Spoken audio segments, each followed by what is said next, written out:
Hi, this is Dr. Scott Young, and today we're going to talk about the first of a series I've just started to come up with today, but I've been working on some of these concepts for a little while here.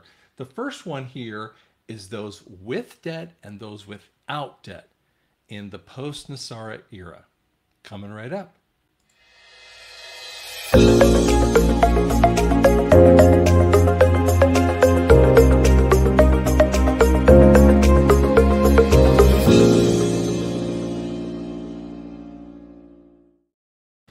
Sorry, guys, I'm kind of coughing a little bit more because of allergies are just swooping bad here, but my cough is good.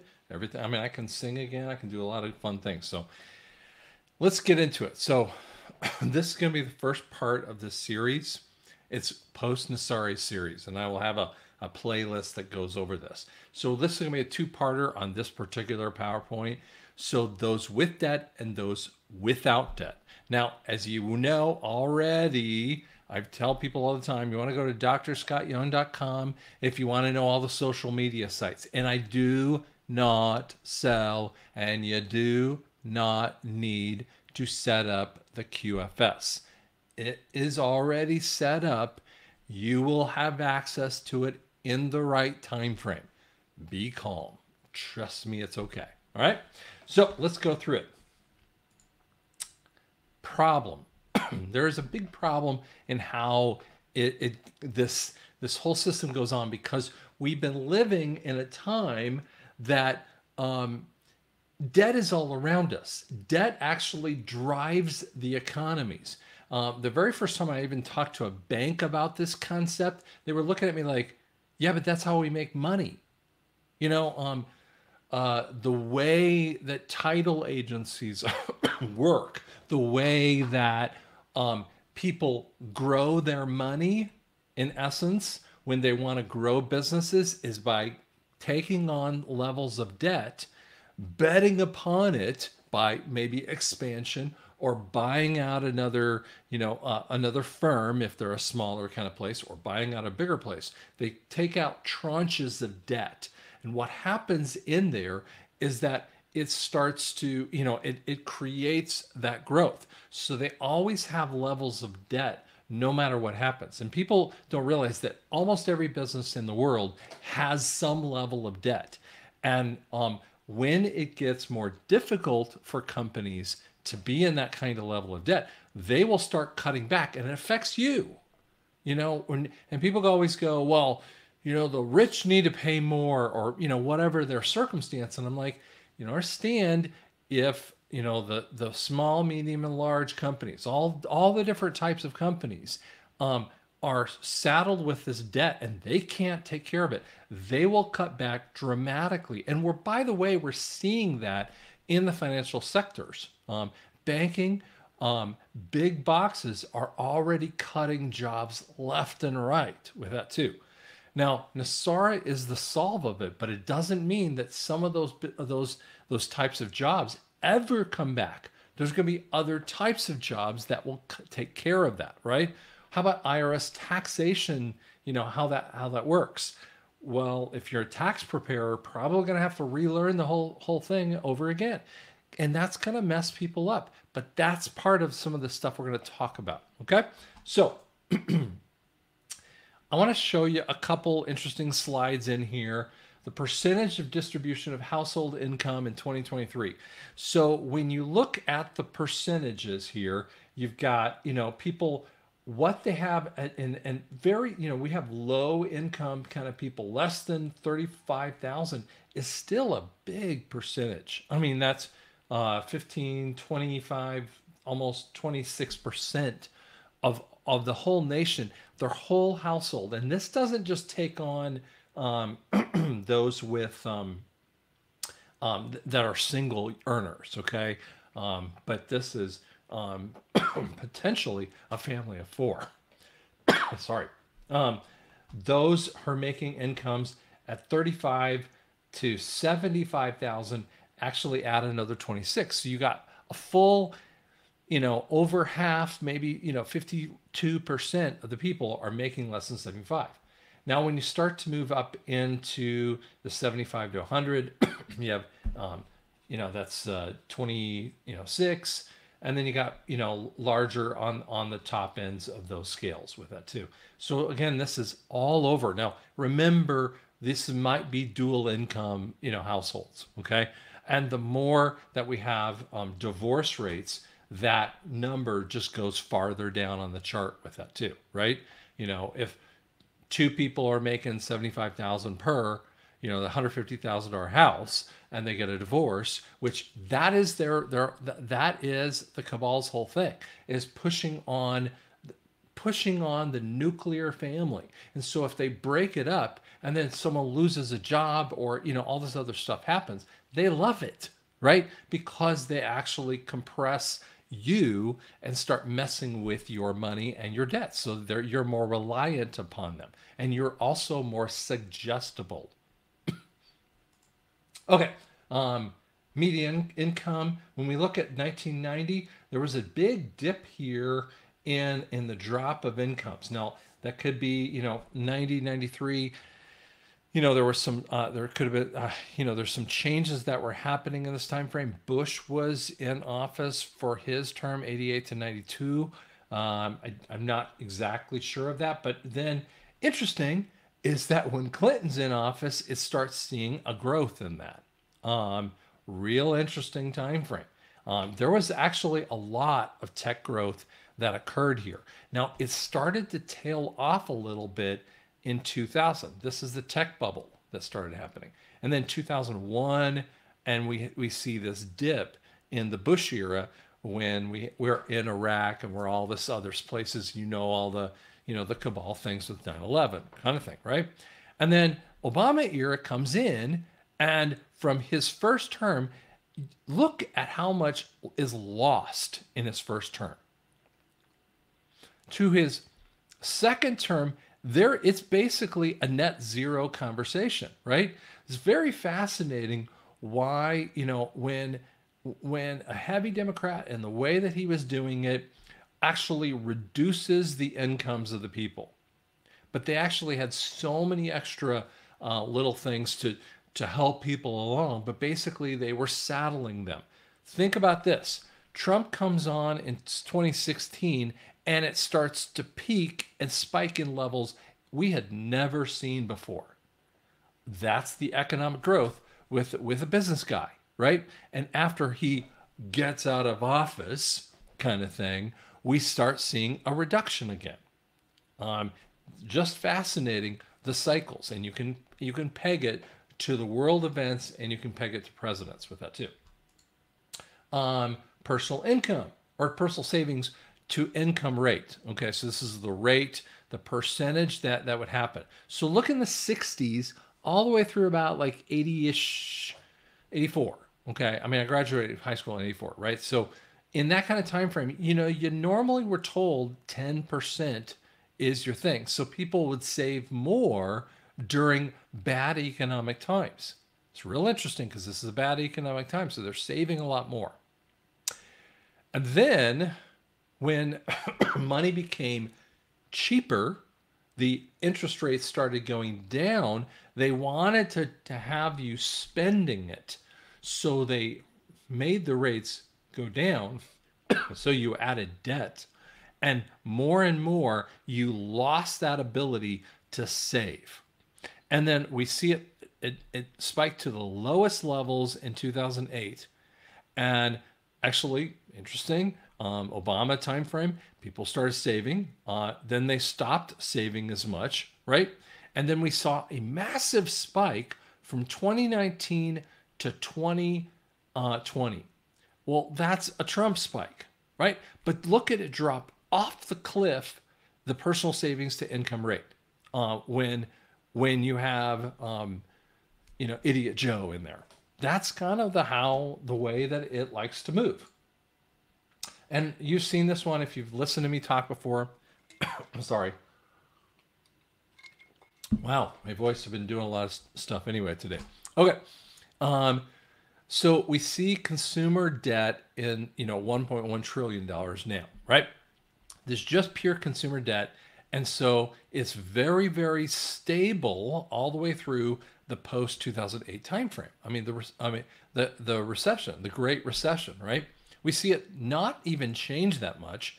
Trump, and this is through the time frame of Obama. So yeah, there wasn't a lot of consumer debt. Now, what started happening is there was consumer debt that was climbing even through Trump.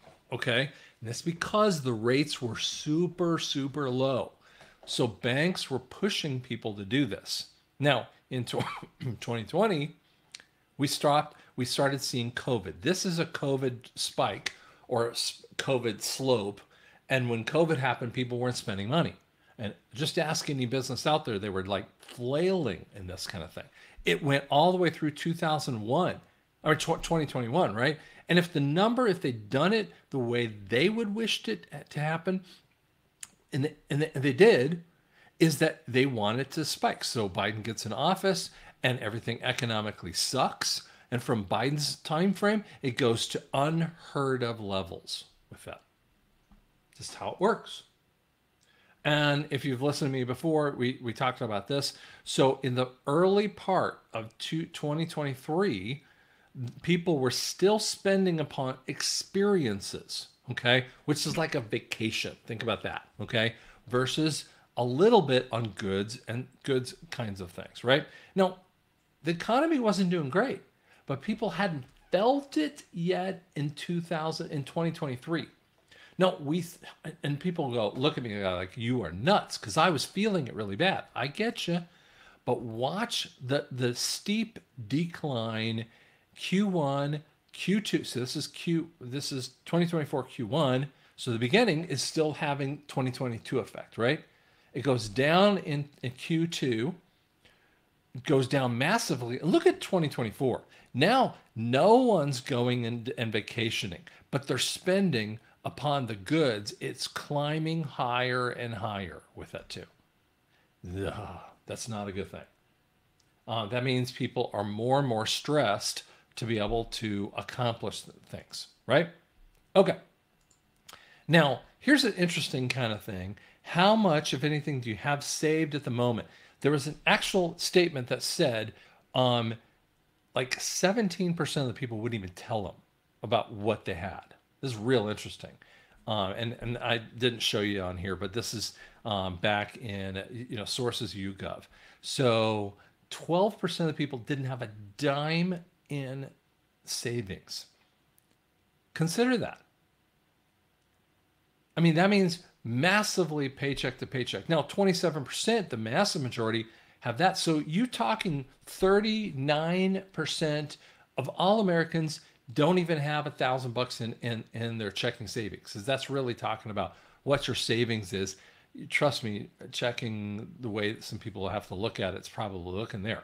Now, less than what, 22, 32, so you got basically 40% have anywhere more, upwards of 1,000 to 9,000. That's a huge range out there, right?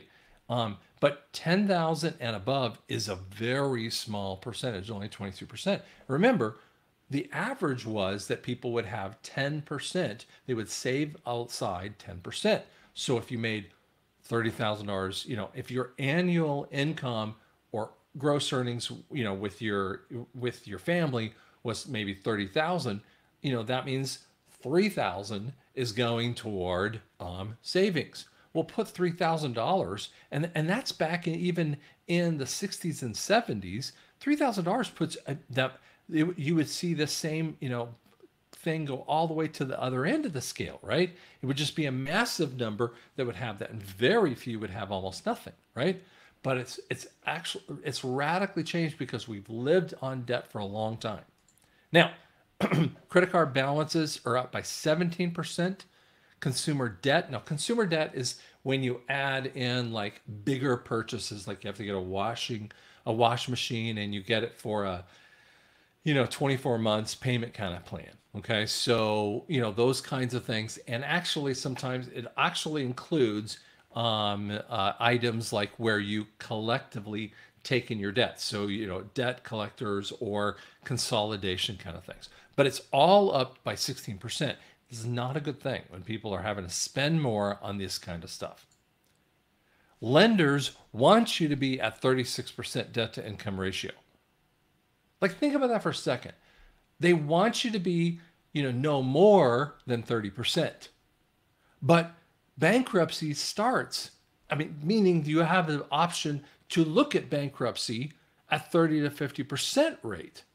So banks are saying, we'll still loan you money if you're over the limit of the point of bankruptcy. That's how fraudulent that system really is. And that's how much the banks are desperate for people to get loans so they can continue to make money. But people, they're spending more on the credit card balances, but they're not going out and getting those kinds of loans with that in the same way. It's really a desperate situation for the whole system. It's all strained in that way. Average credit card debt is $4,000 a household, which is 27% up. It's like, what? The overall consumer debt is 27%. That is a big, big, big number to have $4,000. And if they're paying the minimums on $4,000, what is that? $100 or $70, excuse me, $70. I don't know. It's a desperate number, and it's an unpayable amount because they don't have the funds to be able to do it. So they're desperately, that $4,000 sits over and tells you why that they have nothing left to it. Because if you have a car and it breaks down, you have no ability to do it. So you have to put it on credit card, right? It happens to everyone with this. 33% are struggling to earn ends meet. They can't even take care and meet. So they're fighting all the way through it. It's like, I can't say that today, but you get my point.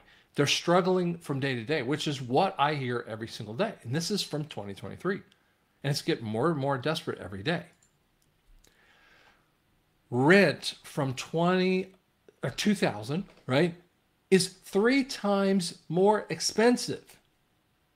Let's just use a number, and you can pick any number you want to. It's $1,000 for rent in 2000. It's $3,000 for rent now. My house payment isn't even close to that kind of thing because I don't know how you do that for most incomes. I don't know how you have those kinds of things. And that's why when people go, well, can't you just rent? Like, you think? That's really not the case. But the desperation is pretty dramatic all the way around. And you might have heard me talk about this. The Fed debt is at $34 trillion in 2024. In 2020, it was $28 trillion. Now, I disbelieve this number a little. What I want you to realize, I believe that number, when they calculated that number, and this is, I don't have a perfect go back machine in there because it was the debt clock, and the debt clock, again, has been manipulated in 2023 and beyond. And they admit that kind of thing. And most people get all sideways on it. Don't get too bothered about it. But if we took what it was in the beginning or January 2023, my belief is more like $20 trillion with that too. But go backward in time, it's not even $1 trillion in 1980. And then you see the federal spending from 2024 to 2020 is a bit higher. Well, they're spending more money and their debt is out of line. Here's what's funny though. They'll tell you that their deficit now is only 1.8 trillion versus 2.5 trillion. Well, that's just a lie. Here's why it's a lie. Revenue, and when you read the Federal Reserve's information, it even tells you that the IRS is the feeding of the debt. Now, we kind of know that, and most people kind of know that, but they don't fully know that. See, they think IRS, your taxation, goes toward, like when you pay your state IRS kind of thing, right? It's taken out of your check because you decided to have 3 deductions or whatever deductions you had. And it's going to state and federal. And we think that goes to the states and it goes to the federal kind of thing. And the answer is no. None of it does. It all goes to the Fed. And then when you have Texas doesn't even have a state income tax, um, but they find another way to tax you, and just it's always there.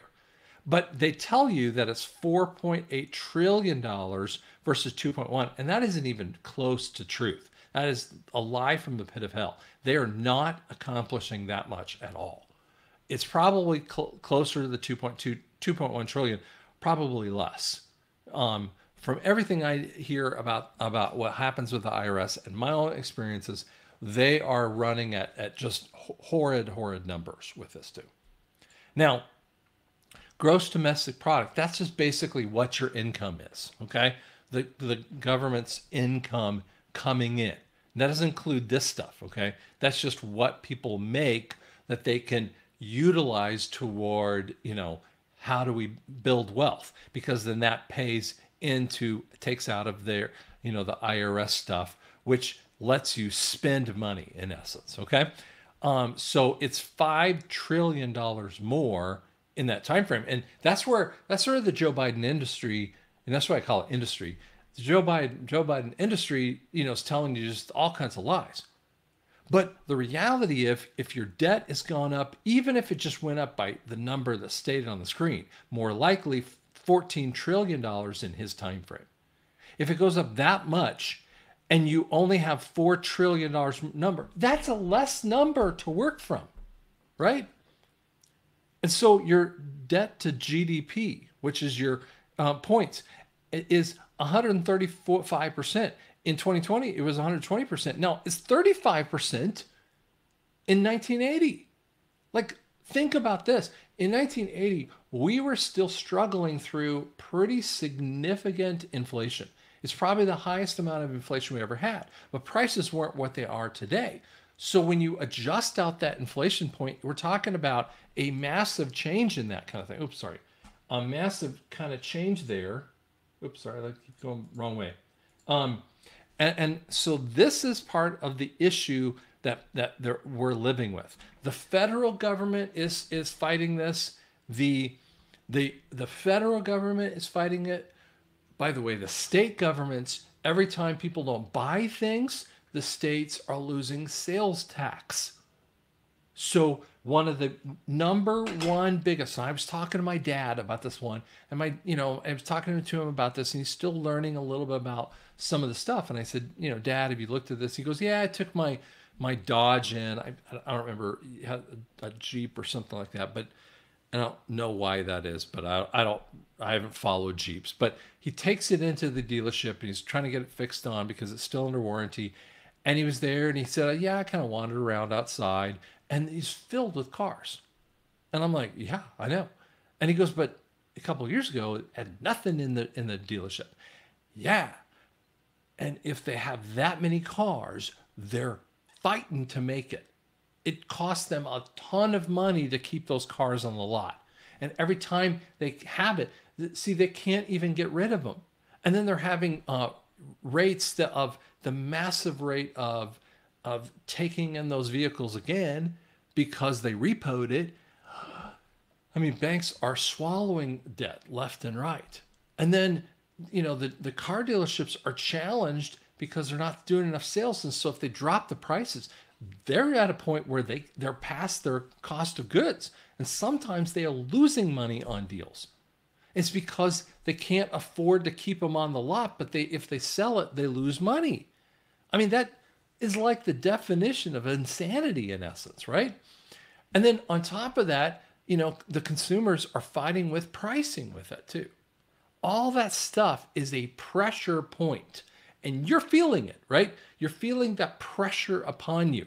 But trust me, the government is too. And I've had conversations with different people on this issue.